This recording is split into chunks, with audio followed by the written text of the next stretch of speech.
Learn the art of investing on Moneywise. Welcome to the Moneywise Podcast. My name is Sheetal, and this is an interesting month for me because guess what? I have very, very late in life begun my own journey into being aware of my financial situation. I've signed up for a course on what I should factor in with respect to my goals and how to sort of marry that into what I earn, what I should save, what are the asset classes that are right for me, and so on and so forth. And it's been a very, very interesting journey. And as a woman, I realize, I wish I'd done this a bit earlier. And I'm sure that's an idea that a lot of us grapple with, right? Usually it's another member of the family who takes care of these matters. That's quite common in a country like India. But then there are other barriers as well that we need to understand and therefore also break. Women and wealth, breaking financial barriers is the topic of conversation on today's podcast. Her money, her way. That's really our guide to investing for especially women. And the person who's joining us today to walk us through all of this is Vinita Kejriwal. She is an MFD with a lot of experience advising people on their financial journeys, and I'm sure she's going to set us off on that journey as well. Thank you so much, Vinita, for joining us, and welcome to the Moneywise Podcast. Thank you so much, Sheetal, for having me on this show. I'm too excited equally here. Thank you so much. Here I am talking, Vinita, about my own, taking charge of my financial independence, etc. But you are a financial advisor yourself. So you clearly began this journey very early on in life. So tell us about that journey, how you became an advisor and who really introduced you to this world. My journey started in 2005. I actually joined HDFC Mutual Fund in that year, and I was there for 8 years. And then a point came in 2015 where I became a chartered accountant. And I really wanted to understand what I should do because it's only the experience. Should I go with that, or being a qualified chartered accountant, I should get into practice? Sometimes you land up by choice or compulsion, but it was my choice. I always wanted to get into this particular thing because I had a calling somewhere. So why not to get into a one which I enjoy a lot? And the second question, which is like how I got into the investing part. So you people all would remember, and we all have our childhood memories, right? So how, I'm coming from a very humble and a modest family, and where I've always closely observed that how value of money is really so important. So I'm starting from, saving into piggy bank and seeing my mom saving somewhere in the kitchen closet. And, I always used to wonder, is it a magic? Why whenever I ask something and she'll come out and she will like, Acha, let me do this for you. She'll come out with some idea or some kind of, thing, and she'll end up buying those things. And, also, started early working in the mid age and, saving for myself also gave me some kind of impetus that, yes, I should get into saving. Generally, constructed saving, I started in 2005 when I had joined HDFC. So my first salary was 7,500. I saved 500 out of that. And even that was my first SIP or first saving. So that's the trait. It was there in me from initial days itself. But I'm sure you've also witnessed that there are common financial challenges that women especially face, Vinita. So if you were to tell us about a few of those so we can be aware as women and learn how to navigate that path then. Yeah, Sheetal, you're very true about this because I also do a lot of, seminars or webinars kind of a way for women, this financial awareness as well. But when I speak to them and when I conclude my session, so only one feedback which I actually come across is, it's okay, I've heard everything, I've listened to it, but men around us, let's take them the decision. So I always wonder why this is happening. Why don't they take the in charge? So there are some kind of, hindrances or some kind of things which hold them back to take such kind of decisions.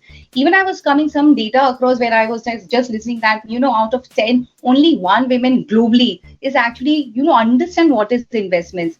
And you narrow down these data, only 28% of the women actually understands, right? So, and they are confident that, yes, this is about investments. And for them, stock market is again little, or investing or pursuing mutual funds are little far off. So in India also, if you see 21% of the mutual fund investors are only women. So out of 5, only 1 is a women investor. So when you talk about it, and when you see such data, there are some pointers which actually are there, which are holding back women. So if you have to talk about point-wise, it's like what? Still, there are a lot of pay differences.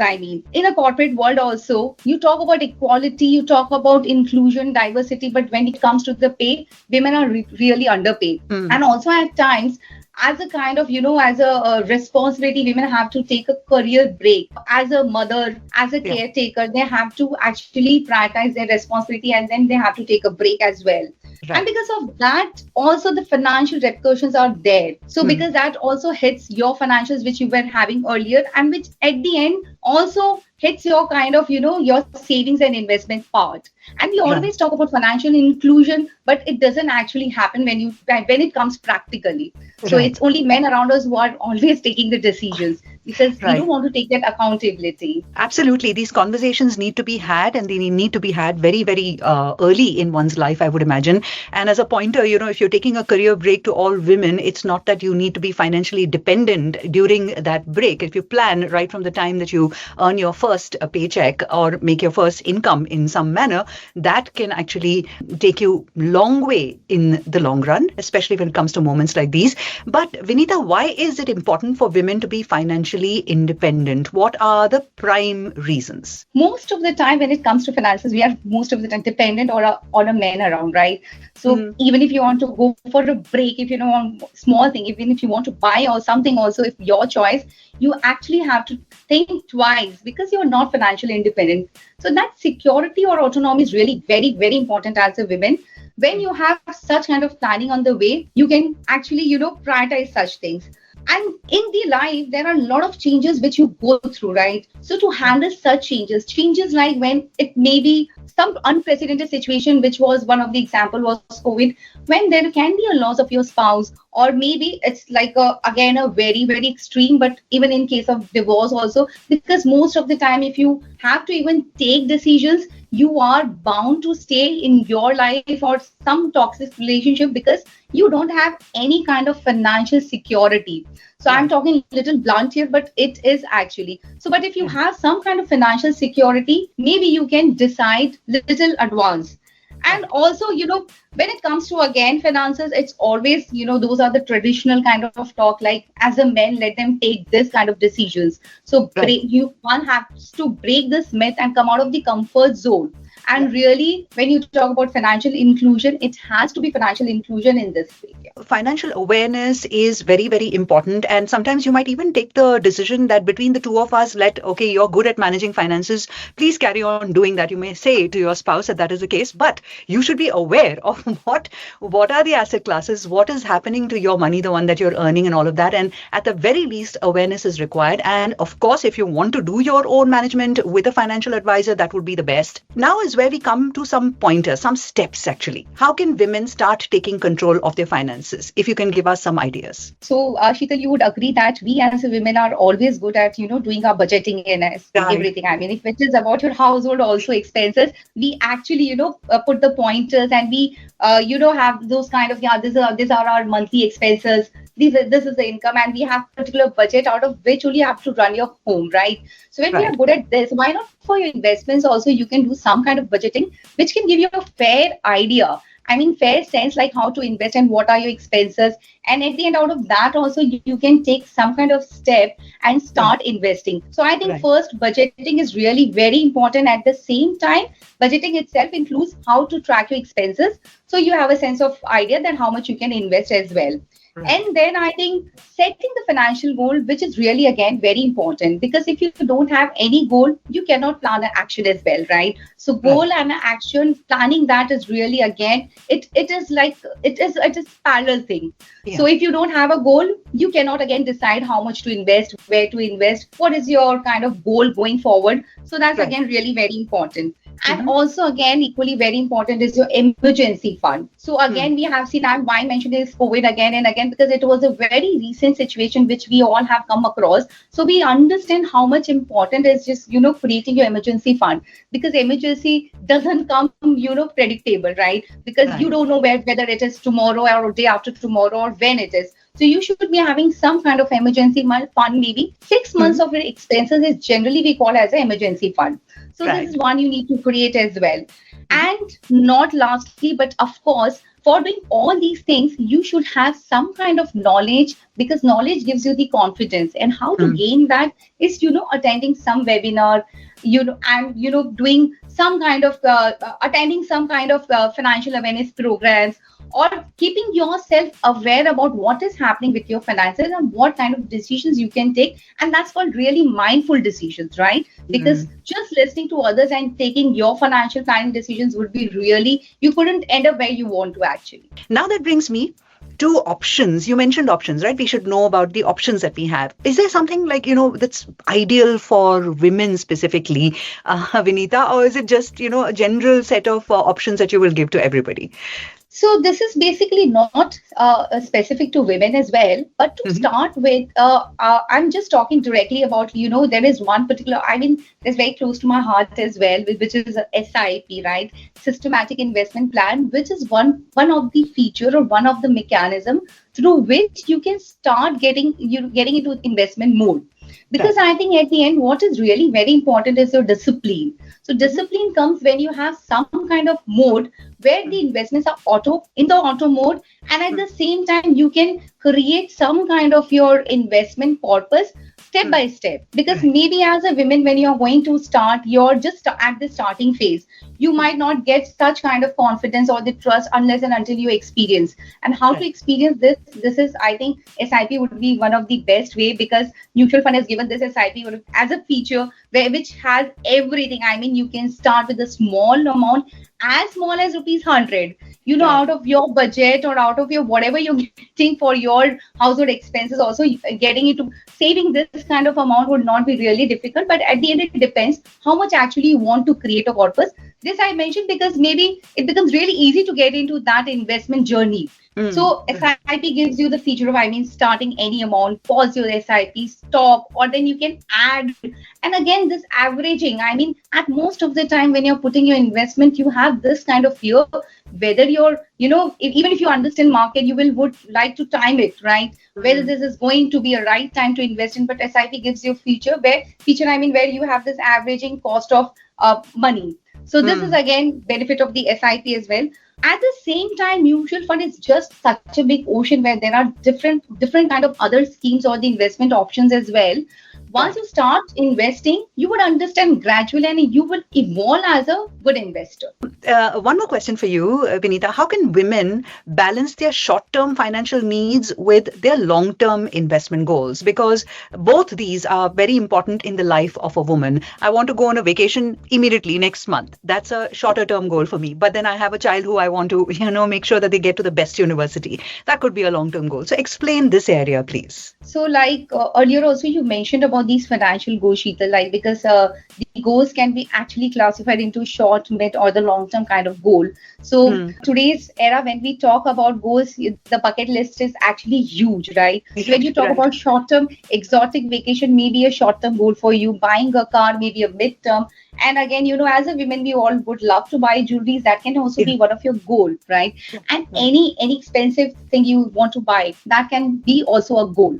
And then coming, to a long-term goal like child's education, child's marriage, or maybe retirement per se. So when you have a classification of the goals at place, it really becomes easy to plan your investment. Suppose now if you want to invest for the short-term goal, which is your exotic vacation or something like that, the products would be aligned to that only. So you can start putting into liquid or the debt fund, which is there in the mutual fund, like we were mentioning about the options. So when you come to know about these kind of options, then you can start, putting your short-term money or emergency fund into that. And when it comes into mid-term kind of goal, you can start putting into a blend of product. Maybe that can be a hybrid kind of product, which is, again, for the investor, I would say, this means that that's kind of, having a mix of both equity or the debt kind of mix. So I'm not going into detail because that would again take maybe another podcast. And then when you get into your long-term goals, which is maybe your child's education, because when it comes to child education, which is actually so close to our heart, because we don't want any compromise for that, right? And even the inflation, if you talk about, that's one of the, if you see, the highest has been the education inflation. But if you start planning beforehand, and as a mother or as a woman, if you want to contribute something for your child also at the later age, also then you can start something like putting the SIPs into equity, diversified equity funds.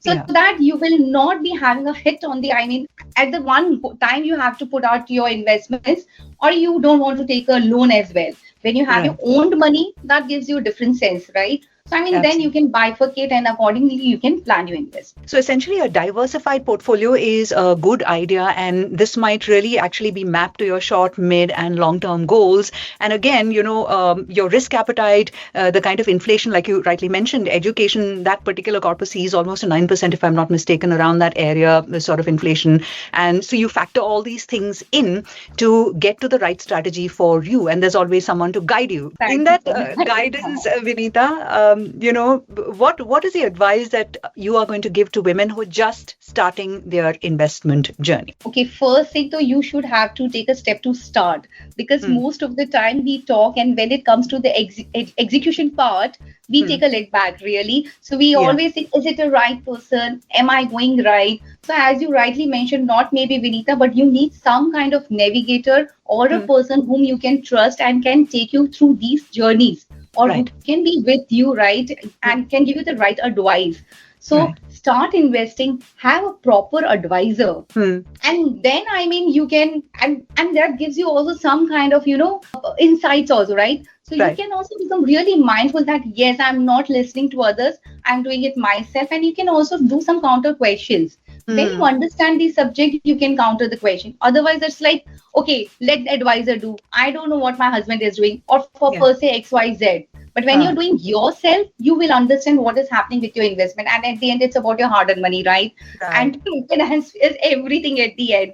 So that's what I was just mentioning. Yes, start, have your proper advisor, and maybe start with small. What I was mentioning about SIP, and most of the time it's about systematic investment plan, but I say small is powerful. So even if you start putting a small amount, you will understand how your investments are growing. Have some kind of, a sense where what is happening in the economy. That will give you really more kind of confidence. Yes, my money, why I'm putting into equity? What does equity mean at the end, right? So all these basics has to be understood. So don't have that fear. I mean, like as a women, most of the time we don't want to start because we don't want to take that ownership. We don't want to be accountable. If we go wrong, we always feel the other part. But unless and until you start, you would not have the outcome. So start investing. So the first step is to really start. And then after that, actually, you have to get into that mode. Yeah, because execution mein maar kha jate hain log, so that is something, I think someone who is experienced in the area can really guide us. You've given us, I think, a good platform from which we are going to now skydive into the world of investments. And I hope it's fun for every woman, because we like, some adventure, little bit of a smile in our life, some happiness, something to look forward to in the future. All of these map very well with the dream that most women have of stable future eventually. So thank you for putting us on that path, Vinita. Thank you so much, Sheetal. And I hope even I can bring a small change in one of the life. I'll be really, really very glad. Thank you so much. You're listening to Moneywise, brought to you by Bandhan Mutual Fund. Check out the rest of our series for more insights on investment and personal finance. Mutual fund investments are subject to market risks. Read all scheme-related documents carefully.